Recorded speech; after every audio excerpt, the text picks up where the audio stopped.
Okay, this is the last recording, right? It's been quite long, It's a very big topic. Okay, so last recording will be on the effect of global warming on the spread of mosquito-borne diseases, right? So again, I would want you to look at the learning outcome, right, for this part of the notes. Okay, the learning outcome states that you're supposed to be able to explain the effect of global warming, right, on the spread of mosquito-borne diseases, as I've put on the title as well. It says mosquito-borne diseases, and then there are two examples given, right, dengue and malaria. Okay, so we have been talking a lot about dengue. We have looked at the virus. We have looked at how dengue infection causes the disease, right, a bit of immune response as well, and so on. We have not really looked at malaria. Okay, so that's why I've included a little bit of info of malaria in the SLS lesson, right? So do take some time to look at it, just a little bit of info, right? So malaria is not a viral disease. It's caused by a protozoan parasite, and the mosquito that transmits this parasite is also different, right? It's not Aedes mosquito, it's Anopheles. And so just some very brief information and knowledge about malaria will do, right? Don't need to be so in-depth, unlike dengue, right? And also, of course, malaria and dengue are not the only mosquito-borne diseases, right? So this concept and these learning outcomes can apply for the other mosquito-borne diseases as well, right? So some of you should know about chikungunya, right, which we had in Singapore a few years ago, Zika, which is also we had in other parts of the world a few years ago as well, right, and others that I have listed here as well.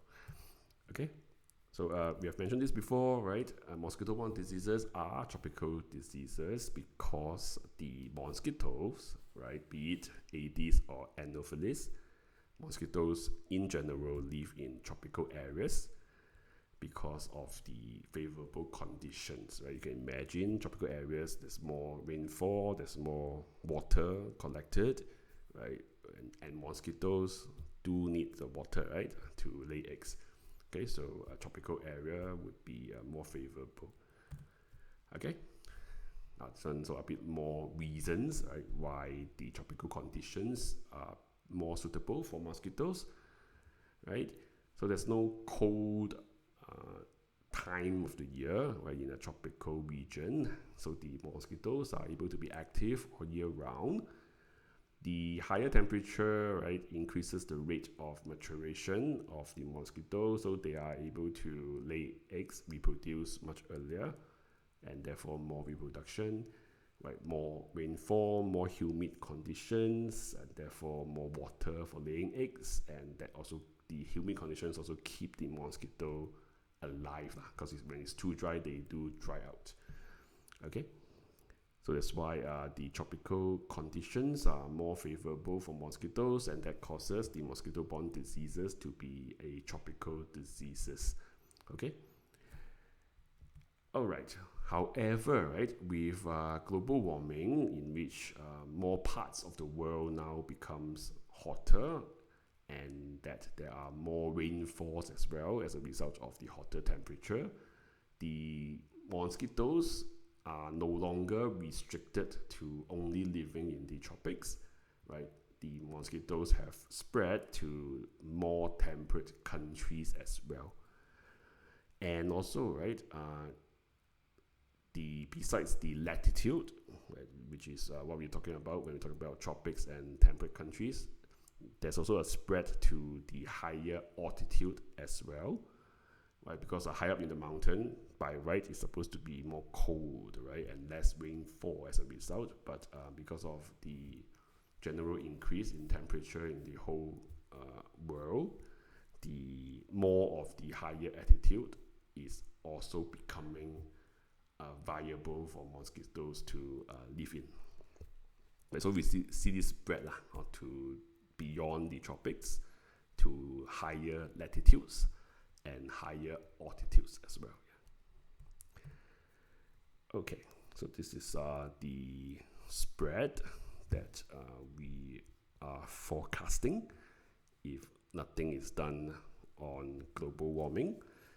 Okay, so the yellow color shows you the current distribution of malaria, so which also means the current distribution of the mosquito, Anopheles mosquito that spread malaria lah.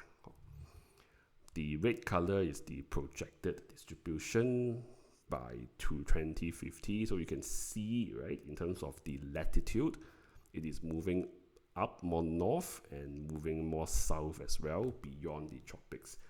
And this diagram, of course, doesn't show the latitude. Yeah, so within all these regions, right, where there are high mountains, mosquito is found higher and higher up also. Okay, this one is in Europe, more specifically, and on chikungunya. Okay, you can see the spread and the projected spread as well is increasing. And the colors get darker because of the higher or projected higher frequency of this transmission, right? So this is in Europe, which is like way beyond the tropics, right? But we can see even currently that the mosquitoes transmitting chikungunya, which is actually Aedes mosquito, right? They have moved into Europe as well, right? Beyond the tropics. And it's projected to move more and more north, right? Even to like England, right? Which we understand is a very cold place. And yet it is projected that mosquitoes are able to live there as well. Yeah. Right, and this is in the US, right, which is also beyond the tropics, but since 1980, not even currently, right, it's like 20 years or 30 years ago, there's already cases of mosquitoes, right, found in all these countries, some of cities rather, some of which are quite north, right, if you understand, if you know the geography, right, all these places are actually quite north, quite high up. Yeah, so the spread has been actually quite wide already. Yeah. Okay, so that's global warming and mosquito-borne diseases.